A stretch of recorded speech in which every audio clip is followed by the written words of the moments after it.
দেখো বন্ধুরা, আমি এখন বাড়িতে বসে আছি। তো শরীরে এই পর্যন্ত সুস্থ হয়েছে, তার জন্য ভাই বন্ধুরা আমাকে সবাই একটু ফলো বাই দেখো। আমার মা আমার জন্য বহুত পরিশ্রম করেছে। তো তাই আমার মা, আমার বেটি, আমার ওয়াইফ বহুত আল্লাহর কাছে এই করে আজকে আমার শরীরটা সুস্থ।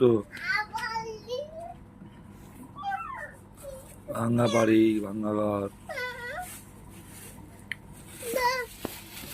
আমি এখন ওষুধ খাবো।